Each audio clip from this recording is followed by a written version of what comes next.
Education centre में आपका स्वागत है। आज हम लोग इलेक्ट्रो होम्योपैथी मेटेरिया मेडिका में कैंसरोसो ग्रुप का अध्ययन करेंगे। उस कैंसरोसो ग्रुप में आज हम लोग C1 का अध्ययन करेंगे।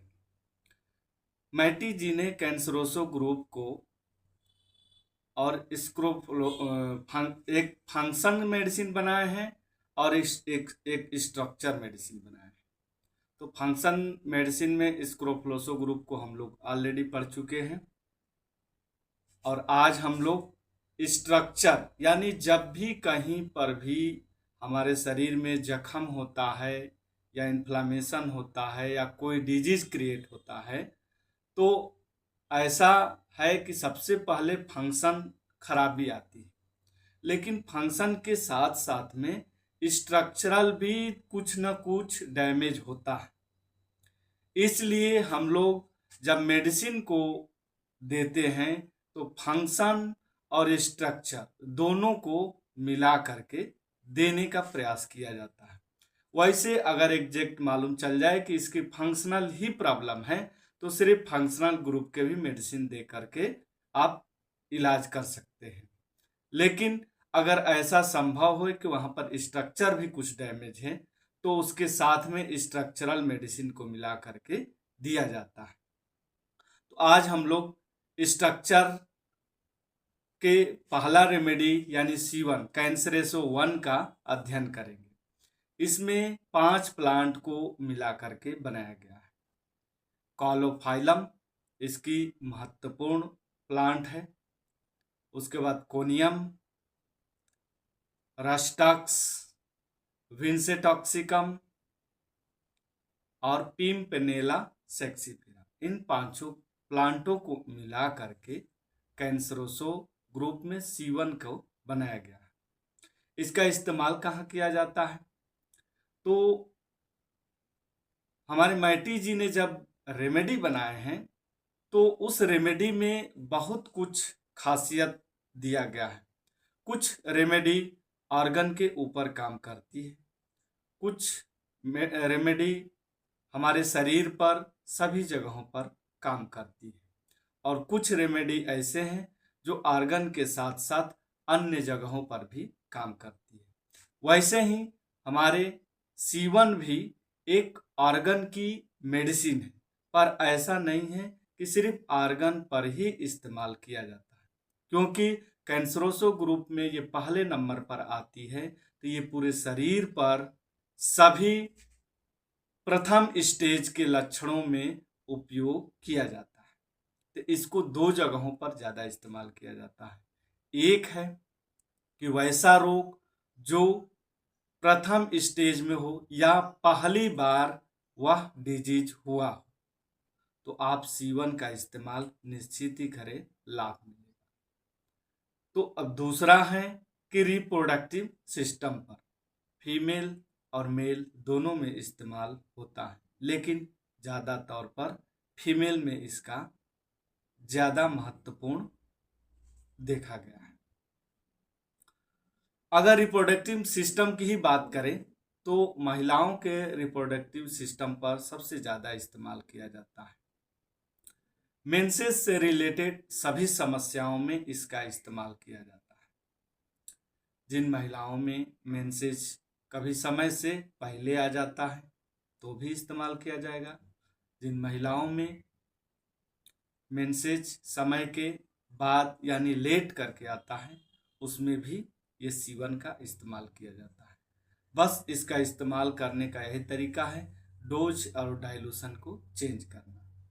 जब भी आपको मेंसेस पहले आ जाता है तो आप D4 में इस्तेमाल करें, D3 या D4 में। जब समय के बाद समय से पहले आ जाता है तो और प्रोफ्यूज रहता है उसमें तो C1 को नेगेटिव में दिया जाए, यानी उसको थर्ड डाइल्यूशन में इस्तेमाल किया जाता है। और समय के बाद यानी लेट करता है, मेंसेज आता ही नहीं है, कभी कभी गायब भी कर जाता है, उस दौरान में D4 में C1 का या D3 में C1 का इस्तेमाल करने से समय पर ला देता है। वैसे ही डिस्मेनोरिया का कंडीशन होता है, किसी किसी का मेंसेज आता है, काफ़ी पेनफुल मेंसेज होता है, दर्द करता है, तो उस दर्द में भी ये C1 को हायर निगेटिव करके, यानी 30 के 30 ml में आप 3 ड्रॉप C1 को डाल करके आप इस्तेमाल करें तो ये दर्द में राहत मिलता है।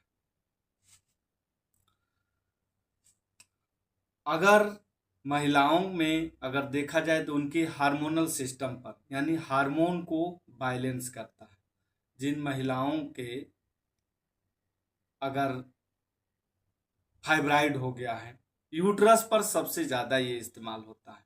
तो महिलाओं के यूट्रस में अगर कमजोरी हो गया है, प्रोलैप्स कर जाता है, उसमें PID हो जाता है, तो ऐसे कंडीशनों में C1 को D5 में या सेकेंड डाइल्यूशन में इस्तेमाल करने से कुछ ही दिनों में धीरे धीरे ठीक हो जाता है।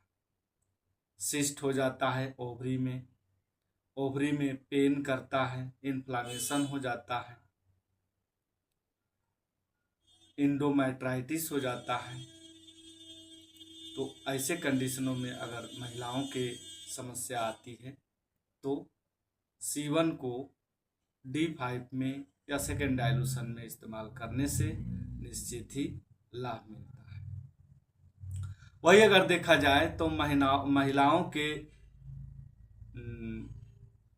प्री पोस्ट यानी मेनोपोज के कंडीशन में, जब मेनोपोज का कंडीशन हो रहा है या आखिरी स्टेज चलता है, तो मेनोपोज के कंडीशन में सिम्टम आता है, जिसे मूड का चेंज हो जाना, एकाएक गर्मी का हो जाना, सर दर्द का करना, तो उस दौरान में भी C1 का सेकेंड डाइल्यूशन में इस्तेमाल करने से लाभ मिलता है। वहीं अगर देखा जाए आजकल बच्चियों में लिकोरिया की शिकायत होती है, तो लिकोरिया के ज़्यादा लिकोरिया होने से कमर में दर्द होता है, शरीर में कमजोरी होती है, वीकनेस यानी वो दुबला होते जाते हैं, तो उस दौरान में उस लिकोरिया के कंडीशन में C1 का इस्तेमाल करने से निश्चित ही ये सभी जो सिम्टम आ रहे हैं वो लाभ मिलता है। यानी अगर देखा जाए कि अगर महिलाओं की कोई ऐसा डिजीज ना हो जिसका संबंध हार्मोन से हो या उनके रिप्रोडक्टिव सिस्टम यूट्रस से हो, कोई भी रोग हो, उसमें निश्चित ही सबसे पहले C1 का इस्तेमाल करें तो आपको लाभ मिलेगा। तो ये रहा आर्गन के ऊपर। अगर पुरुषों में भी देखा जाए रिप्रोडक्टिव सिस्टम के ऊपर, तो उसमें भी स्पर्म का कम बनना या जो है टेस्टिस में इन्फ्लामेशन हो जाना, तो ऐसे कंडीशन आता है तो उन्हें भी C1 का इस्तेमाल करने से लाभ मिलता है। अगर C1 को देखा जाए तो सेंग्वाइड टेम्परामेंट वाले पेशेंट में ज़्यादा इस्तेमाल किया जाता है। जैसे अगर किसी को ब्लीडिंग हो रही हो, जो कि महिलाओं में प्रोफ्यूज ब्लीडिंग होती है, तो इसी C1 का इस्तेमाल करने से वह प्रोफ्यूज ब्लीडिंग को बंद कर देगा या नॉर्मल कर देगा, जितना होना चाहिए उतना ही हो। वही महिलाओं में अगर देखा जाए तो उम्र ढलने के बाद उनके छोटे छोटे ज्वाइंटों में यानी जोड़ों में, हाथों के जोड़ों में या अन्य जोड़ों में दर्द करने लगता है, ज्वाइंट में इन्फ्लामेशन आ जाता है, हड्डियों में दर्द करता है, जोड़ों में दर्द करता है, तो उस दौरान में भी ये C1 का ही इस्तेमाल करने से लाभ मिलता है।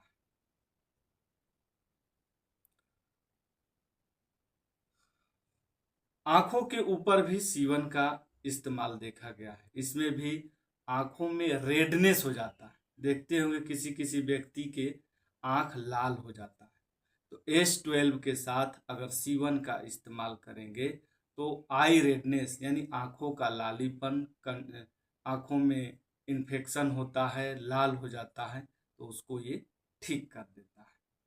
और भी अगर सीवन का इस्तेमाल देखेंगे तो आँखों में अगर देखना चाह रहे हैं तो फोटोफोबिया यानी व्यक्ति आर्टिफिशियल लाइट में ज़्यादा समय तक पढ़ता है, उसके बाद अगर वो रोशनी नेचुरली रोशनी में धूप में जाता है तो उसे चकमक चकमक करने लगता है, यानी आँखों को मतलब खोलने में दिक्कत होती है। खोलता है तो आँखों से आंसू आने लगता है, आँखों में दर्द होने लगता है। तो इस कंडीशन में इस सीवन का S12 के साथ इस्तेमाल करेंगे तो वो फोटोफोबिया का भी समस्या दूर हो जाती है। इसका इस्तेमाल जोड़ों के मसल में, यानी ऐसा जोड़ के शिकायत होता है कि ज़्यादा तौर पर ठंडे के समय में या रेस्ट करने के बाद, यानी वो आराम कर रहा है, अगर उठने के बाद उसके जोड़ों में दर्द कर रहा है तो उस दौरान में अगर सीवन का इस्तेमाल करेंगे तो वो ज्वाइंट पेन की समस्या दूर हो जाती है।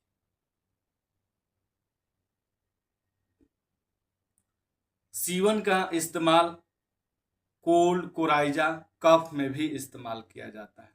ज़्यादा स्नीजिंग आना, छींक आता हो, सर्दी, ज़्यादा वाटरी डिस्चार्ज होता हो नाक से, और ये मौसम परिवर्तन से हो रहा हो या किसी इन्फेक्शन की वजह से हो रहा हो तो सीवन के इस्तेमाल करने से निश्चित ही आपको लाभ मिलेगा। तो इस सीवन का इस तरीके से अगर डिजीज कोई भी हो फर्स्ट स्टेज में या पहली बार हो तो सीवन का इस्तेमाल करने से लाभ मिले। तो इस सीवन को निश्चित ही आप सुने और लाभ उठाएं। लाइक करें, सब्सक्राइब करें। धन्यवाद।